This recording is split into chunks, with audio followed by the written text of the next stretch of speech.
The following is me, Sarah Neila Elkins, reading Book of CoL Recovery 2, Part 3, live on Friday, October 25th, 2024.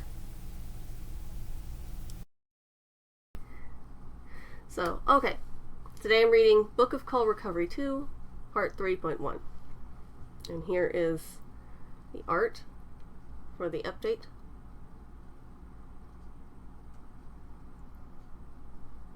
Where Residential Despot says, Book of Secrets finale had me like Shatter in Season 2, with a gif. Halloween Fangs. Holy shit, Book's having a party? Residential Despot. What? Halloween Fangs. The streamer I follow, Big Bucket, is broadcasting from Book's flat right now. They're throwing a party for the finale of Book of Secrets or something.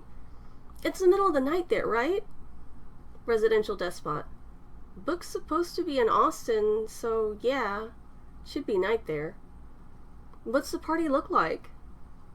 Halloween Fangs. Honestly, kinda dead. Thought it would be more wild, to be honest. Everyone's just standing around talking? It's like my mom threw a party. Here's the transcript.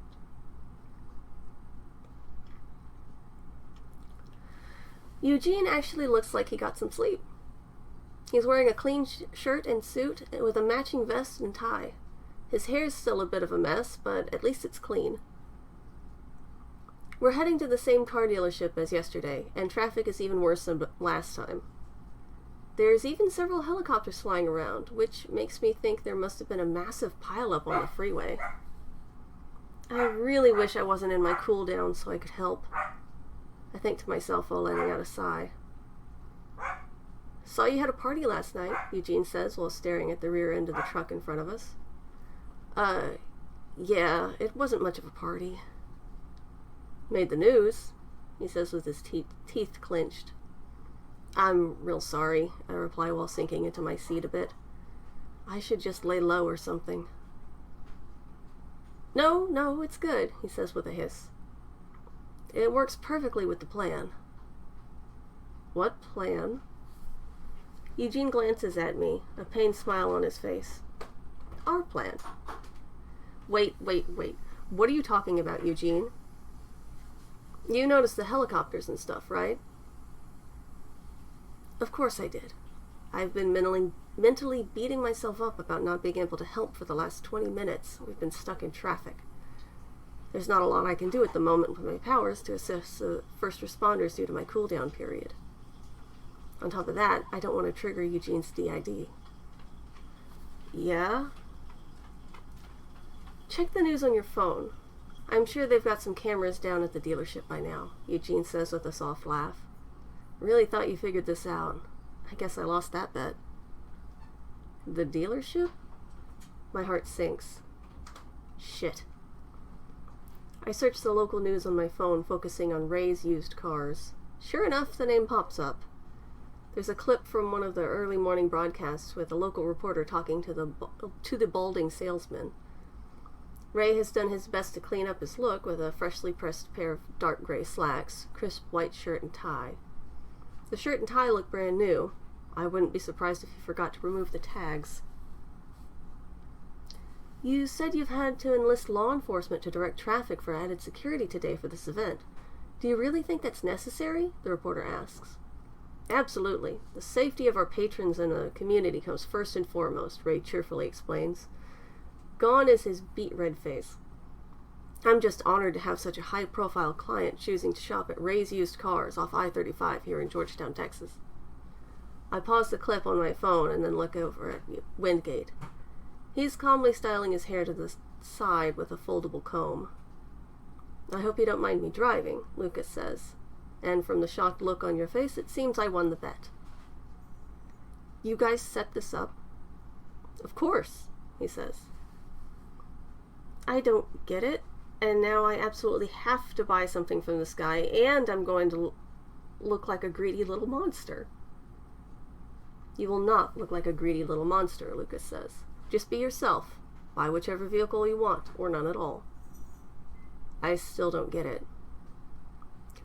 You've been having trouble finding a care facility for your mother, correct? Lucas asks. We inch forward in traffic a bit before I answer. Yeah, I'm not going to ask how you know that. I like to keep an eye on our friends. Now, last night you had a party and it was the most underwhelming event of the season, Lucas says. Which is also excellent. It shows you're just another human, and frankly, a rather dull one at that. All of that helps. You've got an uphill battle to reclaim your identity. Everything we do here today is designed to whittle away at the false version of you, the terrifying monster that lives in the public consciousness. Oh, this plan is fucking genius. Really wish one of you told me earlier, but I get it, I say. What was the bet, anyway? I bet Eugene that you would be too distracted by losing your powers and dealing with your family to realize what we were doing. And you won? He has to clean the office, Lucas says with a pleasant smile. I haven't gotten to talk to Lucas a lot. Even when Wingate and I were working on the Ezekiel case, I was mostly dealing with Starling and Eugene. Lucas popped in for a bit to do some impressive hacking that cracked the case wide open. He reminds me of Sherlock Holmes in a non-asshole sort of way, and without the British accent. Are you ready? Lucas asks after finding a place to park a couple miles away from the dealership. We're outside the police perimeter and on a side road that's part of the neighborhood. I take a deep breath. I'm not invisible, right? You are not. Then I'm as ready as I'm going to be. I'm about to get out of the car when Lucas puts a hand gently on my shoulder. Your clothing, is it shift ready? I turn toward him. Eugene told me to get better clothes. Last night I spent some time digging out a pair of slacks and a simple black button-up shirt. They're both inexpensive shift-ready clothing. If I were to get taller or something, they'd stretch with me. I could probably change them into something else, but if I tried to do anything too extreme, they'll shred. Since my powers are still closest to a B, Class B, I figure there's not much I could do that would hit that limit, unless I tried to make them into something too far from their original state. Then they'd shred like rice paper in a windstorm. The only thing I'm wearing that's not shift-ready is my jacket, which is black denim and a couple sizes larger than I need at the moment. Mostly? Why? Given your status, it's probable Ray or someone with the media will request you to shift in some way. Please know that you can do that around me without trouble, Lucas says. Thanks. I get out of the car and Lucas does the same. We walk about a block and a half before I ask, will you be alright walking this far? Absolutely. Starling sees to it that our body is physically fit. He goes to the gym regularly. He pulls his phone out of his pocket. I will be calling ahead to let Ray know we're on the way. Sounds good. Hey there, Ray, Lucas says into the phone. Yeah, we're on the way. Traffic was hell. What? No, of course they didn't back out. They're here with me. Say hi, Paige. He holds his phone toward me. Hi? He puts the phone back up to his ear. See, I told you they were here. We're a few blocks away right now. This is a real circus, you know that? What? Wingate looks at me before continuing. Yeah, I think they'd be up for that. Just make sure the cops know they're coming. We don't want anyone getting trigger happy, do we? Yeah. They'll be right there. Flying over the building? Sure. I'll see you in a bit. Like hell I'll have Paige carry me. Bye, Rage.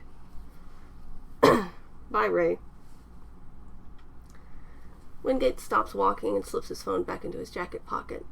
He puts his hand on his hip and tilts his head to the side. You are able to fly at the moment, correct? What? You can presently fly, no? No, I can't. I'm barely a Class B right now, Lucas. I can't fly. Damn, I miscalculated, Lucas says as he purses his lips. I admit I was taken aback by Lucas mimicking Eugene over the phone. Otherwise, I would have mentioned that I couldn't fly while he was still talking to Ray.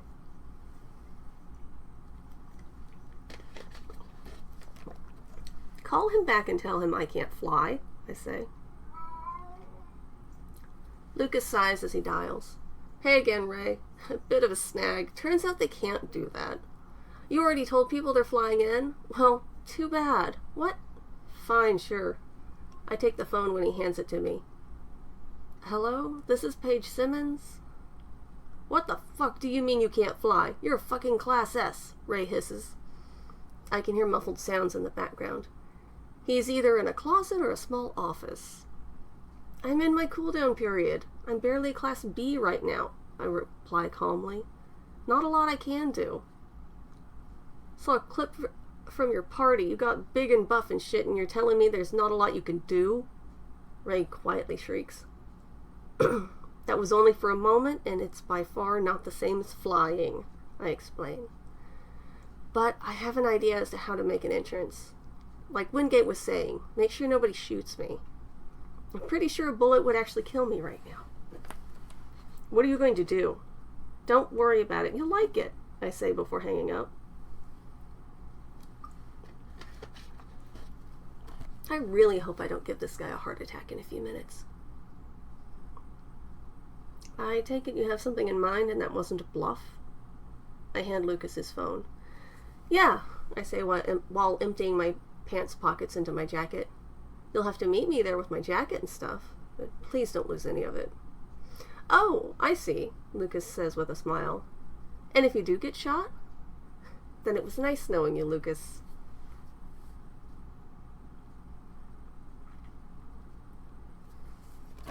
Recovery 2, Part 3.2.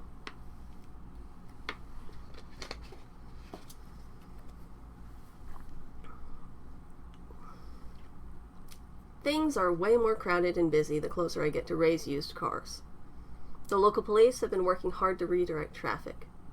I've spotted at least 3 officers who are visibly shifted coals. It's good to know Georgetown has people like me on staff. It's possible they've made a point to station their coal officers out here because of me.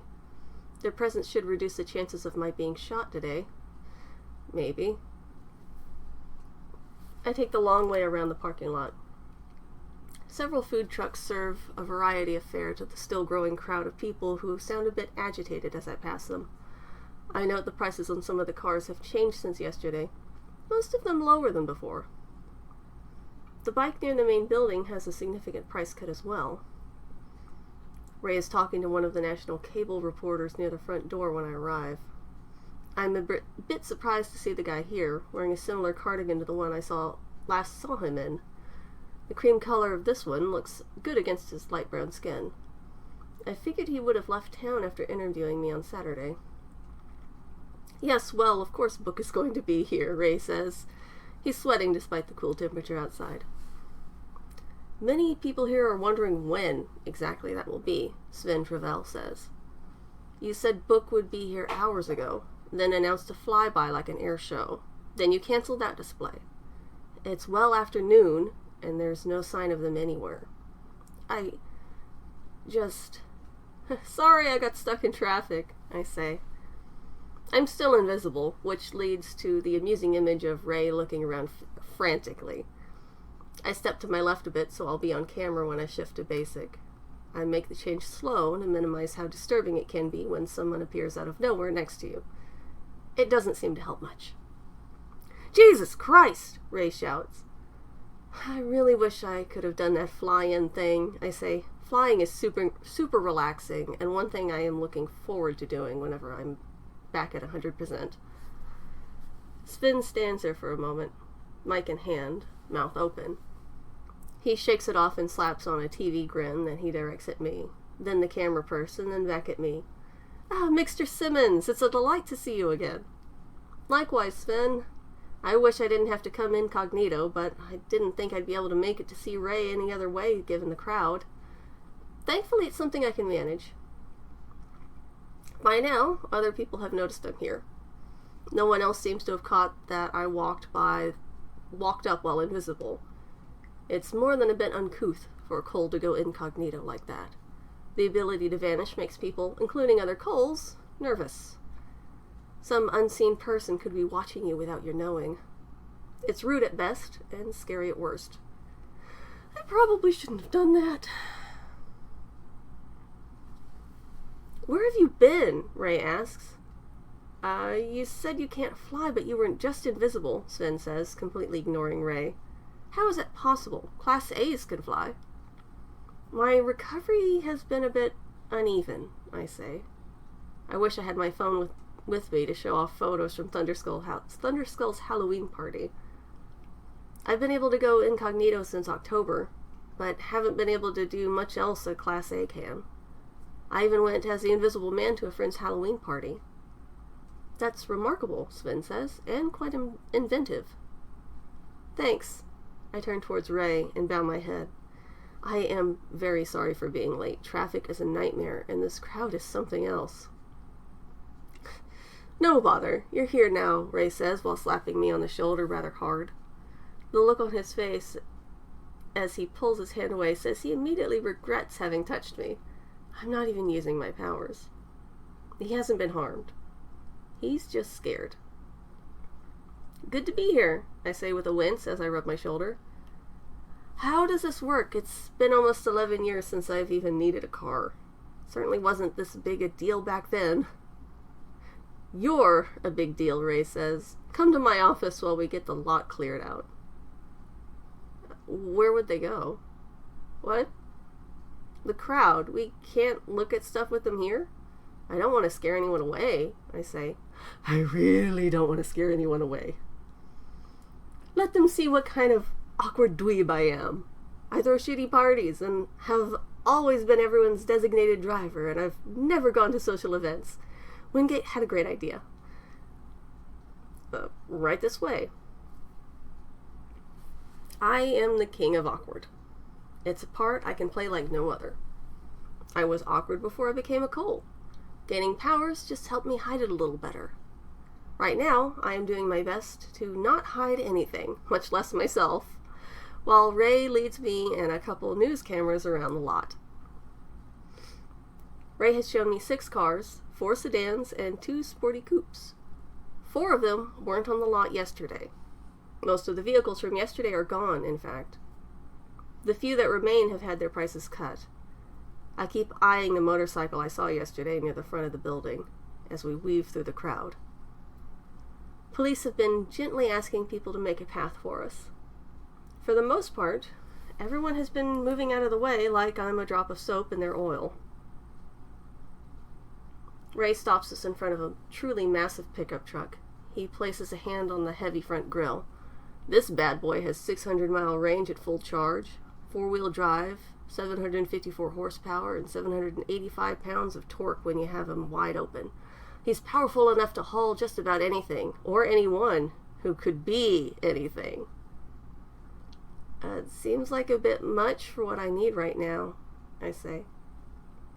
You could haul a load of perps in this thing, Ray explains. I'm not really in the perp hauling business, I reply. I'm still recovering from September, and I haven't even gotten to setting things up for my PI business.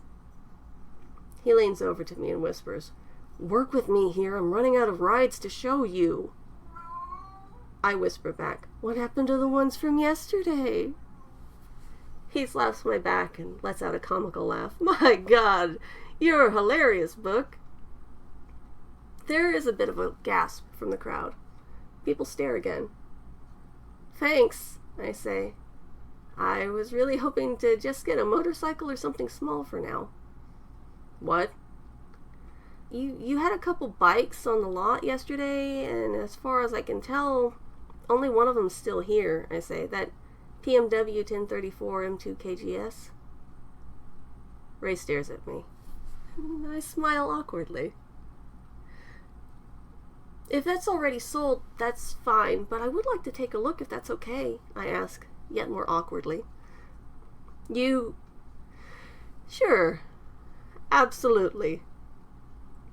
We shuffle back to the main building through the crowd. When we arrive, the bike is where it's been all day. Wingate, who I haven't seen since we parted ways over 2 hours ago, stands nearby with my jacket folded over one arm. He doesn't say anything as Ray shows me the motorcycle. This is the PMW 1034, as you noted. She comes with a rapid charger solar array that you can deploy when you're on the road. And He slows down until he finally stops talking.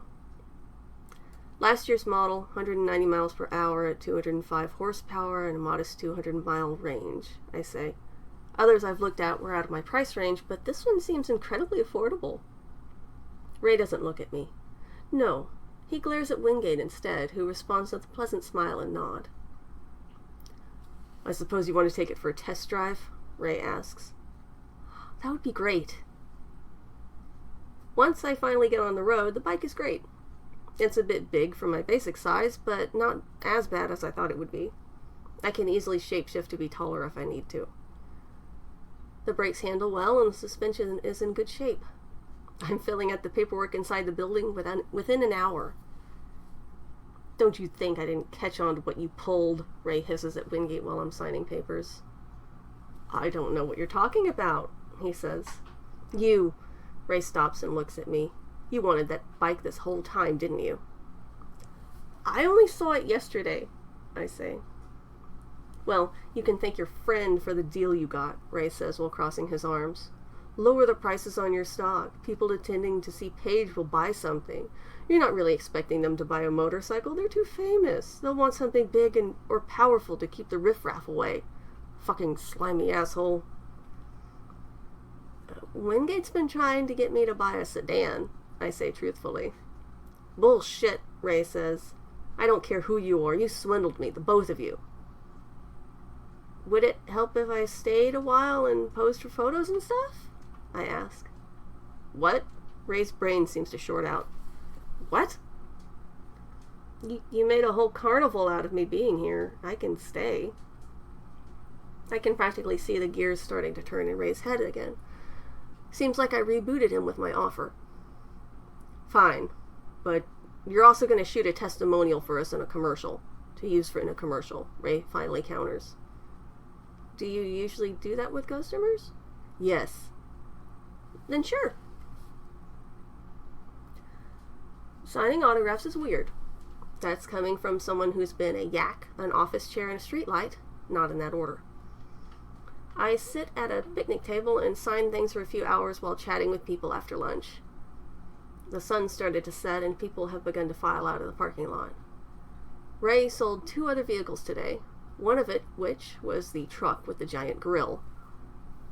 I grabbed you something to eat, Wingate says before handing me a halal chicken wrap. Oh, thank God, Wingate, you are a lifesaver. I am starving, I reply. The food's great. I'm not sure I chewed it much, but I didn't make a mess, and I didn't eat the wrapper. Success! Planning to ride it home? He asks. I'm not sure which of them is in charge right now, but I suspect it's still Lucas given the continued police presence in the area. Starling doesn't do well with cops, and Eugene doesn't do well with Coles. The fact that there are several Cole cops around the area points in Lucas's favor. There hasn't been any problem from the crowd, but that doesn't mean all the cops got bored and left.